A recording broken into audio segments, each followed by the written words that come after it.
এবার কি হবে রঞ্জন? বুঝতে পারছি না মন্দিরা, আসলে এরকম একটা কিছু ঘটতে পারে সেটা আমার মনে হয়েছিল, কিন্তু এভাবে যে মিলে যাবে। তুমি জানো, ডক্টর নক্ষত্র রায়কে ওরা ভয় দেখাচ্ছে টেলিফোনে। এমনকি থানার যে ইন্সপেক্টর যিনি আমাদের হেল্প করছিলেন, দেবেশ তপাদার, তাকে পর্যন্ত সরিয়ে দেওয়া হয়েছে। লক্ষণদাকে ওরা ট্র্যাপ করেছে। আচ্ছা, আমি একটা কথা বুঝতে পারছি না, লক্ষণদা কেন বুঝতে পারছে না যে এই সময় গণেশকে রিলিজ করে নিয়ে গেলে? রাইট, বুঝতে কি আর পারছে না? নিশ্চয়ই পারছে। এমনও তো হতে পারে যে লক্ষণদা হয়তো এগুলো ভেবেছে, কিন্তু ওর কোনো উপায় নেই। তুমি বলছো লক্ষণদাকে টাকা দিয়ে কাজ করানো হচ্ছে? টাকা দিয়ে হতে পারে, ভয় দেখিয়ে হতে পারে, আর অনেক কিছু হতে পারে। কি হতে পারে এক্স্যাক্টলি সেটা লক্ষণদার সঙ্গে কথা না বলে আমি বুঝতে পারছি না। কিন্তু রঞ্জন, সেদিন লক্ষণদা তোমার বাড়িতে গিয়ে আমাদের সম্পর্কে যেভাবে ক্ষোভ প্রকাশ করেছে, তারপরেও মন্দিরা ও প্রকৃতিস্থ ছিল না তখন। আমার মনে হয় ওকে ওকে দিয়ে যারা এসব করাচ্ছে তারা ওকে জোর করে মদ খাইয়েছিল, তারপরে টাকার লোভ দেখিয়েছিল, মানে সমস্ত প্ল্যানফুলি করা। ওর তো কোনো দোষ নেই। এমনও তো হতে পারে ওকে যে টাকাটা দেওয়া হচ্ছে সেই টাকা দিয়ে ও ছেলেকে অন্য কোথাও চিকিৎসা করাবে। কিন্তু এত বড় বেইমানি করবে জানলে আমরা কখনোই ওর ছেলেকে এভাবে সাহায্য করতাম না। যারা টাকার লোভে ওর ছেলে এত বড় ক্ষতি করতে চাইছে, লক্ষণদা তাদের সঙ্গে হাত মেলালো রঞ্জন। ছি, ছি, ছি, ছি, ছি। এরাও তো এক ধরনের ক্রিমিনাল। না না না, তুমি এরাও তো সমাজ বিরোধী। তুমি তুমি তুমি অযথা ওর উপর রাগ করছো। আচ্ছা, তুমি একটা কথা আমাকে বলো তো, এই যে লক্ষণদার মতো মানুষরা, সমাজ এদের কতটুকু দিয়েছে? কতটুকু দিয়েছে? কিচ্ছু না। হয়তো মাঝে মাঝে মাঝে মাঝে ভোটের লাইনে এসে দাঁড়ানো, আর কখনো ওই নেতাদের মিটিংয়ে গ্রাম থেকে এসে পালে পালে জয়েন করা, ব্যাস। সমাজ তো কোনো দায়িত্বই পালন করেনি। এনিওয়ে, মন্দিরা একটা কাজ করো, তুমি এখন যাও, আমি থাকছি। এখানে থেকে কি করবে?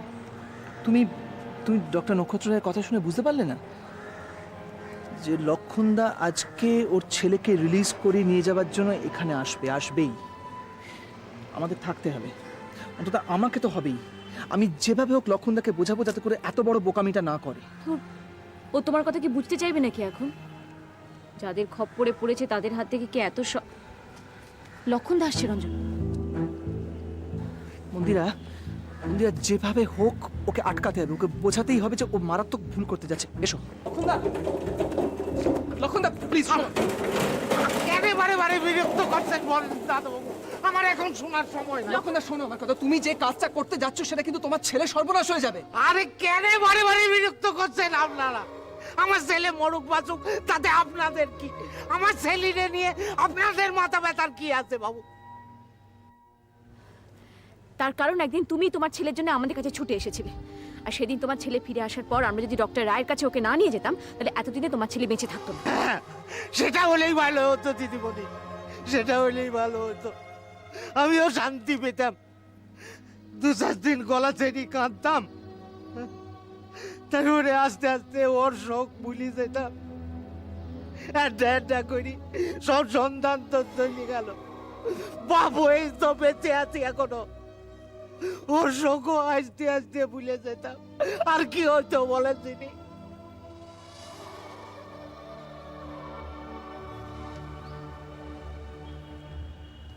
আমি বুঝতে পারছি লক্ষণদা যে তুমি নিজের ইচ্ছে এসব করছো না, তোমাকে দিয়ে কেউ এই কাজগুলো করাচ্ছে। লক্ষণদা প্লিজ, তুমি তুমি আমাদের উপর ভরসা রাখো। তুমি তুমি সবকিছু খুলে বলো আমাদের, আমরা তোমাকে সাহায্য করব, সব রকম সাহায্য। লক্ষণ, দাদাবাবু, আপনাদের দুটি পায়ে পড়ি, আমারে ছেড়ে দেন। আমার অনেক ভালো করেছেন, এবারে ক্ষমা দেন। আমার নিজের ভালো নিজে বুঝে নিতে দেন। আপনারা নিজের কাজ করেন গা, আমি আমার নিজের কাজ করি।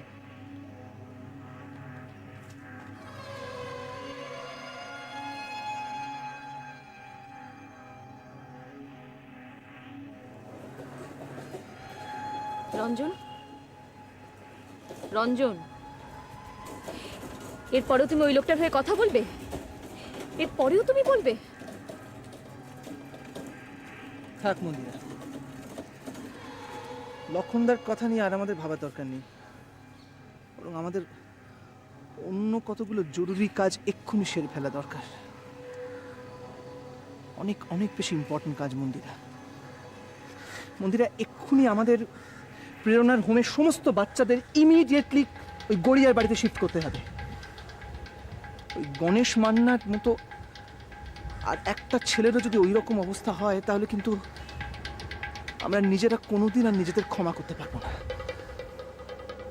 আমাদের ইমিডিয়েটলি কিছু করতে হবে, ইমিডিয়েটলি। ঠিক কতক্ষণ আগে ঘটেছিল ঘটনাটা? মিনিট 15, মানে ওই ওই স্পন্দন হসপিটাল থেকে আসতে যতটুকু সময় লাগে আর কি। লক্ষণ নিশ্চয়ই একা ছিল না? না না, ওর সঙ্গে একটা লোক ছিল, আর ওই লোকটাকে দেখলেই মনে হয় জানেন যে ও আর 5টা মানুষের মতো সাধারণ না। খুব স্বাভাবিক, এরা হচ্ছে স্ট্রে ক্রিমিনাল, ছুটকো ছাটকা অপরাধ টপরাধ করে বেড়ায় আর কি। কখনো সময় সুযোগ পেলে বড়সড় আন্ডারওয়ার্ল্ড ডনদের টাউটের কাজ করে। অনেক সময় বুঝতেই পারে না কাদের হয়ে কাজ করছে। আচ্ছা মন্দির, আমি বুঝতে পারছি না যে এইরকম লোকেদের সঙ্গে মানে লক্ষণদা কি করে, মানে আচ্ছা তার মানে কি এই চক্রটা কোনোভাবে লক্ষণদাকে? ইয়েস, ওরা লক্ষণকে ট্র্যাক করেছে। এখন ওরা যা বলবে লক্ষণকে তাই শুনতে হবে। আশ্চর্য, সেদিন যদি গণেশকে আমি স্পন্দন হাসপাতালে না নিয়ে যেতাম তাহলে তো মরে যেত। সে কথা লক্ষণদা ভুলে গেল। আপনি ভাবতে পারবেন না কি হার্শলি আমাদের বললাম, আমি যেন গণেশকে নিয়ে আর মাথা না ঘামাই। ইন্সপেক্টর, আমার একটা কথা ছিল, মানে আমার মনে হচ্ছে যে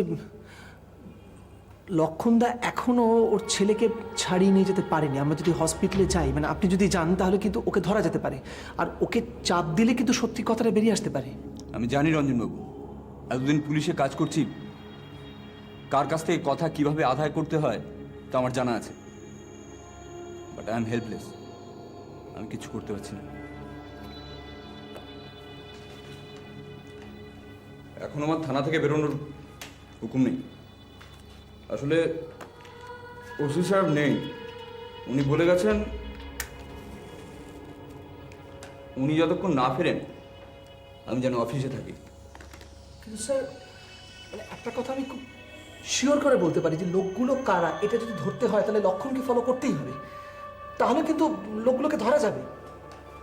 হয়তো যাবে, বাট আমি কিচ্ছু করতে পারছি না।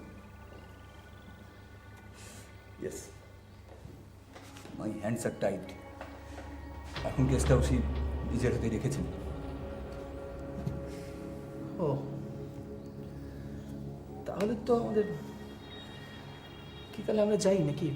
প্লিজ রঞ্জনবাবু, আপনি আপনি কিছু মনে করবেন না প্লিজ।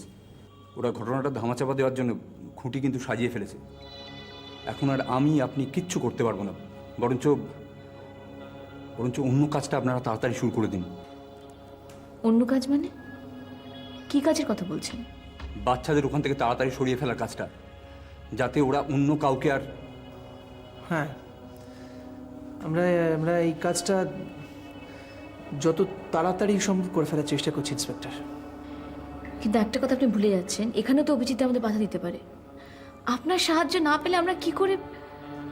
আমি চেষ্টা করব সাহায্য করার, কিন্তু আপনাদেরই কাজটা করতে হবে যত দ্রুত সম্ভব এবং আকস্মিকভাবে, যাতে উনি টের পাওয়ার আগেই ঘটনাটা ঘটিয়ে ফেলা যায়। না হলে উনি ওসি সাহেবকে জানিয়ে একটা হুলস্থুল লাগিয়ে দেবেন, তখন আর আমি কিচ্ছু করতে পারবো না রঞ্জনবাবু।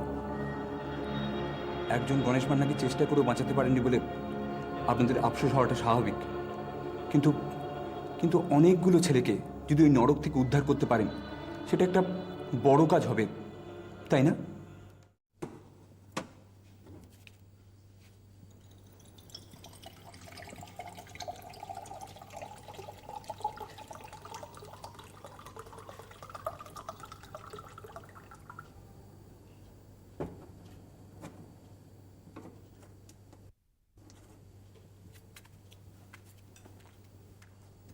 শুনছো? ওষুধটা খেয়ে না।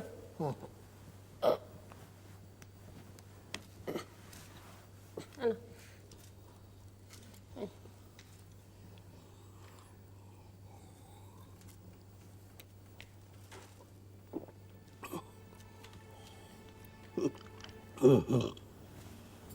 এবার শুয়ে পড়ো। রাত কত হলো? 9:30 বেজে গেল। অমু তো এখনো ফিরলো না। ফিরবে? শুধু শুধু জেগে বসে থাকো না তো। ডাক্তার তো বললেন জেগে না থাকতে, রাত না করতে। না, শুয়ে পড়ো। শুচ্ছে, কিন্তু ঘুম কি আসতে চাইবে সহজে? অত চিন্তা ভাবনা করো না, চোখ বুজে থাকো, ঠিক ঘুম আসবে। দেখি।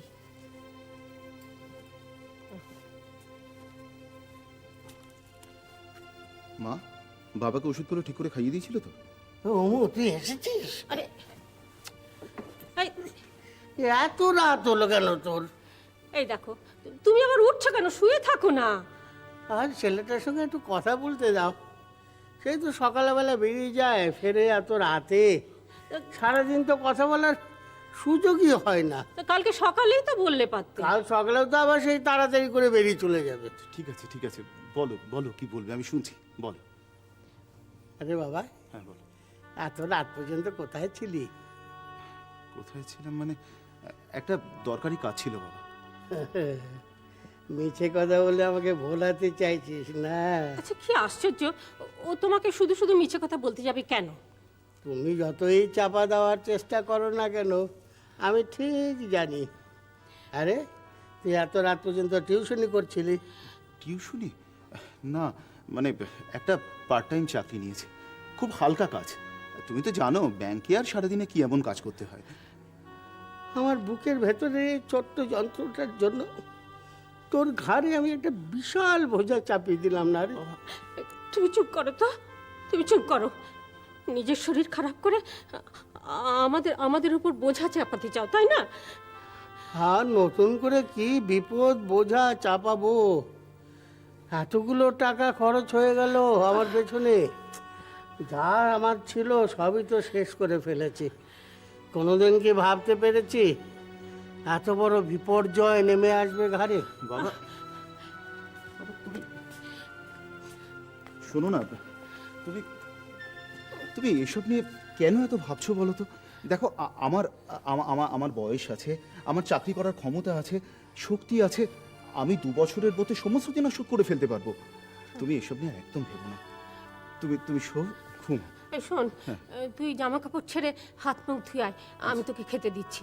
ঠিক যা। আছে, ঘুমিয়ে পড়ো বাবা। শোনো, তুমি ঘুমিয়ে পড়ো তো, ঘুমিয়ে পড়ো, আমি আসছি। শিবানী, কত লোকের তো শুনেছি স্ট্রোক হওয়ার সঙ্গে সঙ্গে মরে যায়। আমি কেন বেঁচে রইলাম? তাহলে ছেলেটার ঘরে আমি এত বড় ঋণের বোঝা চাপাতে হতো না আমাকে? চুপ করো, তুমি একটাও কথা বলবে না, তুমি চুপ করো।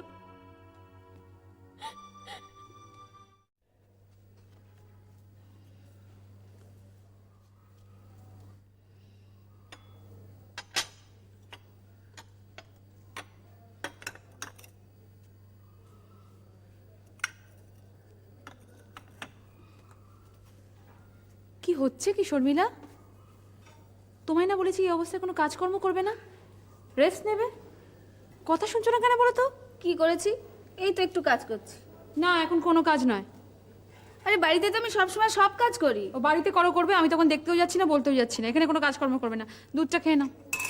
কি শুরু করেছো বলো তো বৌদি? এসে দেখি শুধু দুধ খেয়ে নাও, দুধ খেয়ে নাও। আচ্ছা, দুধ খাওয়ার অভ্যেস আমার আছে নাকি? না থাক, এখন খেতে হবে। ধরো বাবা, সত্যি। খেয়ে নাও।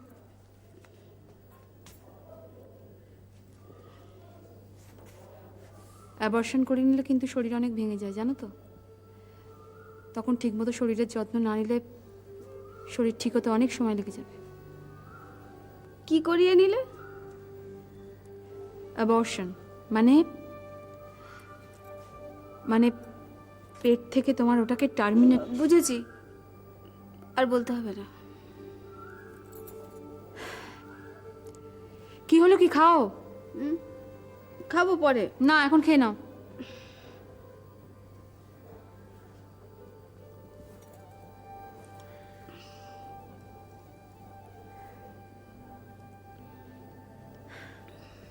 দাও। থাক, আমি নিয়ে যাচ্ছি। ঠিক আছে, রান্নাঘরে রেখে দিই। দেখো আবার লুকিয়ে ওই দুধটা ফেলে দিও না জানো। না না, খেয়ে নেব। বৌদি, বলছি আমি দাদার সঙ্গে কাল এসেছি একটা কথা বলার জন্য তোমাদের। তো তোমার তো ফিরতে অনেক দেরি হয়ে গেল, তুমি ফিরলে অত রাত করে, তাই কাল আর কথাটা বলা হয়নি। বলছিলাম যে কি কথা? মানে বলছি যে আমি আমি বাচ্চাটা নষ্ট করব না।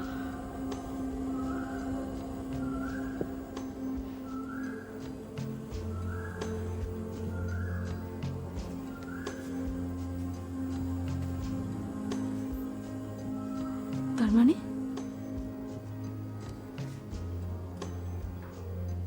বিয়ে হয়নি, তোমার বাচ্চার জন্ম দিলে ভবিষ্যতে যখন লোকে প্রশ্ন তুলবে যে এই বাচ্চাটার বাবা কে, কি হলো শর্মিলা? কথার উত্তর দিচ্ছ না কেন? এরকম একটা ইললিগাল বেবি, লোকে তো যা তা বলবে। সুজাতা, আমার সিগারেটের প্যাকেটটা কোথায়? কি হয়েছে? ও কি বলছে শোনো। কি বলছে? কি বলছো শর্মিলা?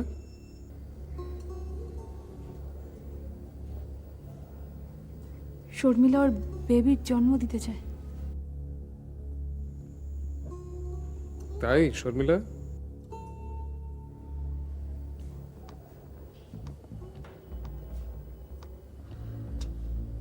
কি হলো শর্মিলা? তোমার দাদাকে এবার বলো। তুমি বাচ্চাটা চাও?